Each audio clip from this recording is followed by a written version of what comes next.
ನಾರಾಯಣಂ ಸುರಗುರುಂ ಜಗದೇಕನಾಥಂ ಭಕ್ತಪ್ರಿಯಂ ಸಕಲಲೋಕನಮಸ್ಕೃತಂ ಚ ತ್ರೈಗುಣ್ಯವರ್ಜಿತಮಜಂ ವಿಭುಮಾಧ್ಯಮೀಶಂ ವಂದೇ ಭವಗ್ನಮಮರಾಸುರಸಿದ್ಧವಂದ್ಯಂ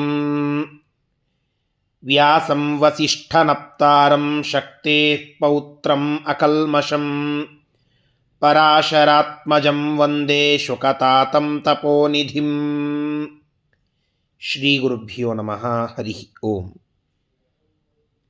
ವಿಷ್ಣು ಸಹಸ್ರನಾಮದ 7ನೆಯ ಶ್ಲೋಕದ ಚಿಂತನೆಯನ್ನು ಇವತ್ತು ಮಾಡೋಣ. 7ನೆಯ ಶ್ಲೋಕ ಈ ರೀತಿಯಾಗಿ ಇದೆ. ಅಗ್ರಾಹ್ಯ ಶಾಶ್ವತ ಕೃಷ್ಣೋ ಲೋಹಿತಾಕ್ಷ ಪ್ರತರ್ದನಃ ಪ್ರಭೂತಸ್ತ್ರಿಕಕುಬ್ಧಾಮ ಪವಿತ್ರಂ ಮಂಗಲಂ ಪರಂ. ಅಗ್ರಾಹ್ಯಃ ಶಾಶ್ವತಃ ಕೃಷ್ಣಃ ಲೋಹಿತಾಕ್ಷಃ ಪ್ರತರ್ದನಃ ಪ್ರಭೂತಃ ತ್ರಿಕಕುಬ್ಧಾಮ ಪವಿತ್ರಂ ಮಂಗಲಂ ಪರಂ. ಹೀಗೆ 10 ಹೆಸರುಗಳ ಚಿಂತನೆ ಈ ಶ್ಲೋಕದಲ್ಲಿ ನಾವು ಕಾಣಬಹುದು. ಮೊದಲನೆಯದ್ದಾಗಿ ಭಗವಂತನನ್ನು ಅಗ್ರಾಹ್ಯ ಅಂತ ಸ್ತೋತ್ರ ಮಾಡುವುದುಂಟು. ಗ್ರಹಣ ಅಂದರೆ ಸ್ವೀಕರಿಸುವುದು, ಗ್ರಹಿಸುವುದು ಅಂತ ಅರ್ಥ.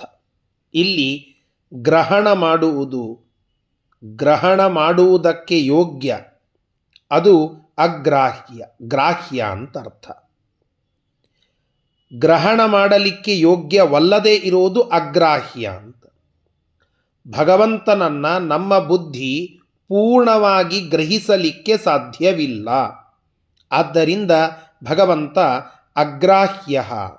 ಸಾಕಲ್ಯೇನ ಗ್ರಾಹ್ಯ ನ ಭವತಿ ಇತಿ ಅಗ್ರಾಹ್ಯ. ಭಗವಂತನನ್ನು ಪೂರ್ಣವಾಗಿ ನಾವು ನಮ್ಮ ತಲೆಯಲ್ಲಿ ಹಿಡಿದಿಟ್ಟುಕೊಳ್ಳಲಿಕ್ಕೆ ಸಾಧ್ಯವಿಲ್ಲ. ಭಗವಂತನನ್ನು ಪೂರ್ಣವಾಗಿ ತಿಳಿದುಕೊಂಡಿದ್ದೇನೆ ಅಂತ ಹೇಳುವ ಯಾವೊಬ್ಬ ವ್ಯಕ್ತಿಯೂ ಇಲ್ಲ. ಯಾಕೆ? ಅವನು ಅಗ್ರಾಹ್ಯ. ಯಾವ ಪ್ರಮಾಣಗಳಿಂದ, ಯಾವ ವ್ಯಕ್ತಿಗಳಿಂದ ಭಗವಂತ ಪೂರ್ಣವಾಗಿ ಗ್ರಹಣ ಮಾಡಲಿಕ್ಕೆ ಅವನ ಬುದ್ಧಿಗೆ ಗೋಚರನಾಗುವುದಿಲ್ಲ ಭಗವಂತ ಸಾಕಲ್ಯೇನ. ಆದ್ದರಿಂದ ಭಗವಂತನನ್ನು ಅಗ್ರಾಹ್ಯ ಅಂತ ಹೇಳುವುದುಂಟು. ಶಾಶ್ವತಃ, ಭಗವಂತ ಸದಾ ಏಕರೂಪನಾಗಿ ಇದ್ದಾನೆ, ಯಾವಾಗಲೂ ಒಂದೇ ರೂಪದಿಂದ ಇದ್ದಾನೆ. ಆದ್ದರಿಂದ ಶಾಶ್ವತಃ ಸದೈಕರೂಪ ಎಂಬುದಾಗಿ ಅರ್ಥವನ್ನು ಹೇಳುತ್ತಾರೆ. ಭಗವಂತ ಎಲ್ಲ ಕಡೆಗೆ ಏಕರೂಪನಾಗಿ ಇರುವಂಥವನು.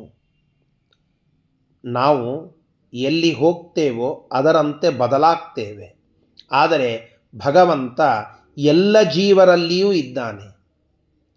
ಒಂದು ಮಂಗನಲ್ಲಿಯೂ ಇದ್ದಾನೆ, ಒಂದು ಕುದುರೆಯಲ್ಲಿಯೂ ಇದ್ದಾನೆ, ಒಂದು ಸಿಂಹದಲ್ಲಿಯೂ ಇದ್ದಾನೆ.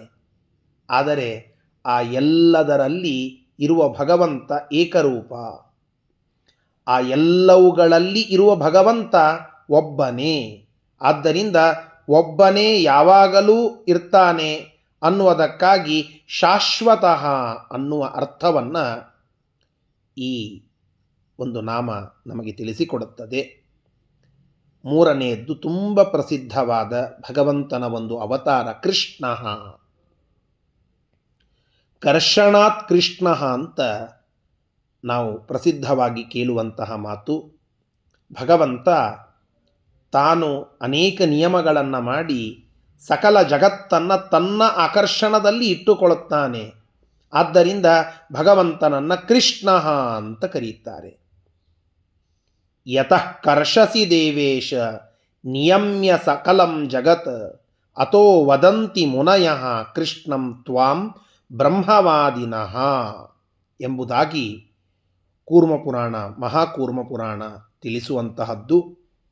ಭಗವಂತ ಜಗತ್ತನ್ನು ಕರ್ಷಣ ಮಾಡುತ್ತಾನೆ, ಆಕರ್ಷಣ ಮಾಡುತ್ತಾನೆ, ಸಂಕರ್ಷಣ ಮಾಡುತ್ತಾನೆ. ಆದ್ದರಿಂದ ಅವನನ್ನು ಕೃಷ್ಣ ಅಂತ. ಕೃಷ್ಣಾವತಾರ ತುಂಬ ಪ್ರಸಿದ್ಧವಾದ ಅವತಾರ. ಭಾಗವತದ ದಶಮಸ್ಕಂದ ನಮಗೆ ತಿಳಿಸ್ತದಲ್ಲ. ಭಗವಂತನನ್ನು ಅನೇಕರು ತಮ್ಮ ತಮ್ಮ ಬುದ್ಧಿಗೆ ಗೋಚರವಾಗುವಂತೆ ನೋಡಿದರು. ಅವರವರಿಗೆ ಭಗವಂತ ಆ ರೀತಿಯಾಗಿ ತೋರಿದ. ಭಗವಂತ ಅವರವರ ಯೋಗ್ಯತೆಗೆ ಅನುಗುಣವಾಗಿ ತನ್ನತ್ತ ಆಕರ್ಷಿಸಿದ. ಮಲ್ಲಾನಾಂ ಅಶನಿಹಿ ನೃಣಾಂ ನರವರಃ ಸ್ತ್ರೀನಾಂ ಸ್ಮರಃ ಮೂರ್ತಿಮಾನ್ ಗೋಪಾನಾಂ ಸ್ವಜನಃ ಅಸತಾಂ ಕ್ಷಿತಿಭುಜಾಂ ಶಾಸ್ತ ಸ್ವಪಿತ್ರೋಃ ಶಿಶುಃ ಮೃತ್ಯುಃ ಭೋಜಪತೇಃ ವಿರಾಟ್ ಅವಿದುಷಾಂ ತತ್ವಂ ಪರಂ ಯೋಗಿನಾಂ ವೃಷ್ಣೀನಾಂ ಪರದೇವತೇತಿ ವಿದಿತೋ ರಂಗಂ ಗತಃ ಸಾಗ್ರಜಃ. ಭಾಗವತ ಹೇಳುತ್ತದೆ, ಭಗವಂತ ಅವರವರ ಯೋಗ್ಯತಾನುಸಾರವಾಗಿ ಅವರನ್ನು ತನ್ನತ್ತ ಆಕರ್ಷಿಸಿಕೊಂಡ, ಅವರವರ ಬುದ್ಧಿಗೆ ತಾನು ತೋರಿದ. ಕೃಷ್ಣ ಕಥೆಯ ರಹಸ್ಯ ಇದು. ಕಂಸನ ಮಲ್ಲರಿಗೆ ವಜ್ರಾಯುಧದಂತೆ ತೋರಿದಂತೆ. ಅವರನ್ನು ತನ್ನತ್ತ ಕರ್ಷಿಸಿಕೊಂಡದ್ದು ತಾನು ವಜ್ರಾಯುಧವಾಗಿ, ನರರಿಗೆ ನರವರನಂತೆ ತೋರಿದ, ಸ್ತ್ರೀಯರಿಗೆ ಮನ್ಮಥನಂತೆ, ಗೋಪಾಲಕರಿಗೆ ಒಡನಾಡಿ ಬಂಧುವಂತೆ, ಅಯೋಗ್ಯ ರಾಜರಿಗೆ ಶಿಕ್ಷಣ ಮಾಡುವ ರಾಜನಂತೆ, ತಂದೆ ತಾಯಿಗಳಿಗೆ ತಮ್ಮ ಮಗನಂತೆ, ಕಂಸನಿಗೆ ಮೃತ್ಯುವಂತೆ, ಸಾಮಾನ್ಯರಿಗೆ ವಿರಾಟ್ ಪುರುಷನಂತೆ, ಯೋಗಿಗಳಿಗೆ ಪರಮತತ್ವದಂತೆ, ಪರಬ್ರಹ್ಮನಂತೆ, ಆ ಎಲ್ಲ ಜ್ಞಾನಿಗಳಿಗೆ ತೋರಿದ. ಯಾದವರೆಲ್ಲರಿಗೆ ಪರದೇವತೆಯಾಗಿ ಕಂಡ. ಏಕಕಾಲದಲ್ಲಿ ಭಗವಂತ ಅವರವರನ್ನು ಅವರವರ ಯೋಗ್ಯತಾನುಸಾರವಾಗಿ ಅವರವರಿಗೆ ತೋರಿ ತನ್ನತ್ತ ಅವರನ್ನು ಆಕರ್ಷಿಸಿಕೊಂಡ. ಇದು ಭಗವಂತ ತಾನು ತೋರಿದಂತಹ ಅದ್ಭುತವಾದ ಮಹಿಮೆ. ಸಕಲ ಲೋಕ ಕರ್ಷಣಾತ್ ಕೃಷ್ಣ. ಹೀಗೆ ಒಬ್ಬೊಬ್ಬರಿಗೆ ಒಂದೊಂದು ರೀತಿಯಾಗಿ ತೋರಿ ಸಕಲ ಜಗತ್ತನ್ನು ತನ್ನತ್ತ ಆಕರ್ಷಣ ಮಾಡುತ್ತಾನೆ, ಸಂಕರ್ಷಣ ಮಾಡುತ್ತಾನೆ. ಆದ್ದರಿಂದ ಭಗವಂತನನ್ನು ಕೃಷ್ಣ ಎಂಬುದಾಗಿ ಕರೀತಾರೆ. ಇಂತಹ ಆ ಕೃಷ್ಣ ಅವನು ವಿಷ್ಣುವೇ. ಆ ಪರಮಾತ್ಮನ ಹೆಸರು ಸಹಸ್ರನಾಮಗಳಲ್ಲಿ ಬಂತು. ಅಗ್ರಾಹ್ಯ ಶಾಶ್ವತ ಕೃಷ್ಣ ಅಂತ. ಲೋಹಿತಾಕ್ಷ. ಭಗವಂತನ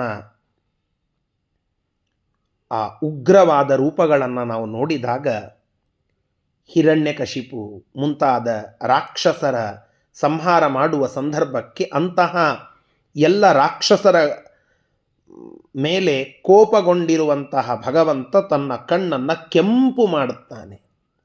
ಹೀಗಾಗಿ ಕೆಂಪಾದ ಕಣ್ಣುಗಳನ್ನುಳ್ಳವನು ಅವನು ಲೋಹಿತಾಕ್ಷ. ಲೋಹಿತ ಅಂದರೆ ಕೆಂಪು. ಕೆಂಪಾದಂತಹ ಕಣ್ಣುಗಳನ್ನು ಉಳ್ಳವನು. ಇದು ಭಗವಂತನ ಒಂದು ಗುಣ. ಸ್ವಭಾವತಃ ಆ ಕೆಂಪಾದ ಕಣ್ಣುಗಳನ್ನು ಉಳ್ಳವನು. ಆದ್ದರಿಂದಲೂ ಲೋಹಿತಾಕ್ಷ ಅದು ಭಗವಂತ.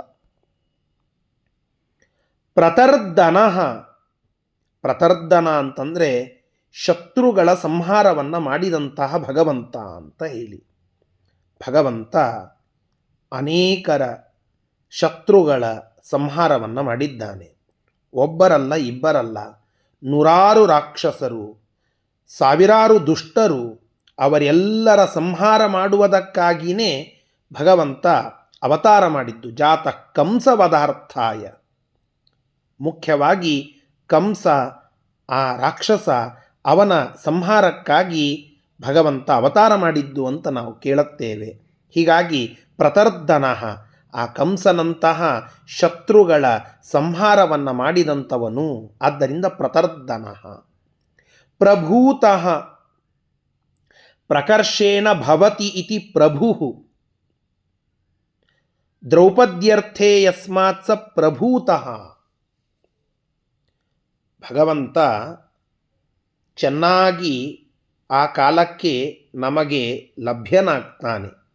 ನಾವು ಪುಣ್ಯವನ್ನು ಮಾಡಿದರೆ, ಸಜ್ಜನರಾಗಿದ್ದರೆ, ಆ ಸಜ್ಜನರ ಸಲುವಾಗಿ ಪ್ರಭೂತಃ ಹುಟ್ಟಿ ಬರ್ತಾನೆ. ಆ ಕ್ಷಣಕ್ಕೆ ಅಲ್ಲಿ ಪ್ರತ್ಯಕ್ಷನಾಗ್ತಾನೆ. ಚೆನ್ನಾಗಿ ನಮಗೆ ಆ ಕಾಲಕ್ಕೆ ಒದಗಿ ಬರ್ತಾನೆ. ಆದ್ದರಿಂದ ಭಗವಂತನನ್ನು ಪ್ರಭೂತಃ ಅಂತ ಕರೆಯುವುದುಂಟು. ದ್ರೌಪದಿ ಅಲ್ಲಿ ಕೂಗಿ ಕರೀತಾಳೆ.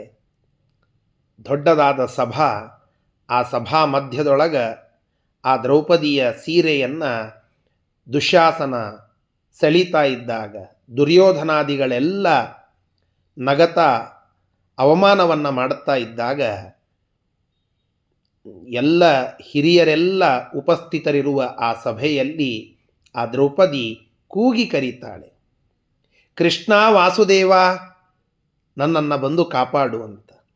ಆ ದ್ರೌಪದಿಗಾಗಿ ಚೆನ್ನಾಗಿ ಅಲ್ಲಿ ಆ ಕ್ಷಣದಲ್ಲಿ ಯಾವುದೋ ಒಂದು ರೂಪದಿಂದ ಬಂದು ಕಾಪಾಡುತ್ತಾನೆ. ಪ್ರಭೂತಃ ಪ್ರಕರ್ಷೇಣ ಭವತಿ ಇತಿ ಪ್ರಭು.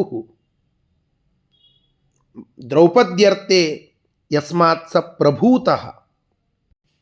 ಚೆನ್ನಾಗಿ ನಮಗೆ ತೋರುವಂಥವನು, ಎಲ್ಲ ಕಡೆಗೆ ಕಾಣುವಂಥವನು, ಜ್ಞಾನಾದಿಗಳಿಂದ ಸಂಪನ್ನನಾದಂಥವನು, ಅವನು ಸಜ್ಜನರಿಗೆ ಒದಗುವವನು, ಅವರ ನೇತಾ ಆಗಿ ಅವರ ಭರ್ತ ಆಗಿ ಕಾಪಾಡುವವನು. ಆದ್ದರಿಂದ ಪ್ರಭೂತಃ.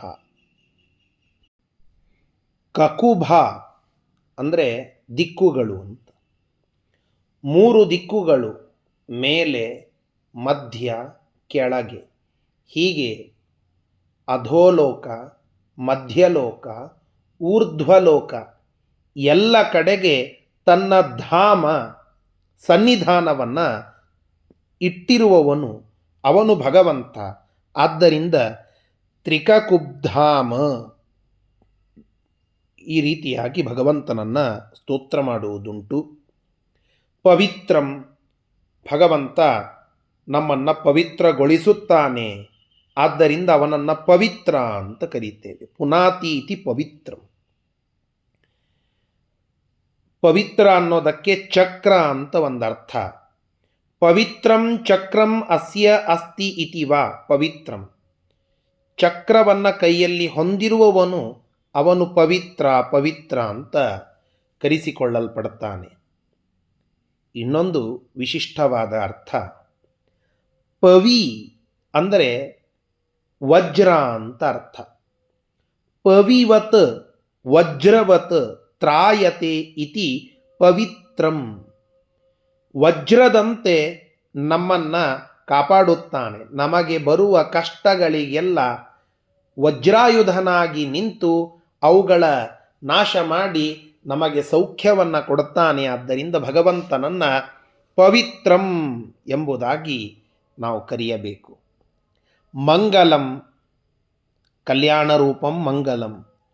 ಭಗವಂತ ಕಲ್ಯಾಣೋಲ್ಲಾಸ ಸೀಮನಾಗಿದ್ದಾನೆ. ಅಸೀಮವಾದ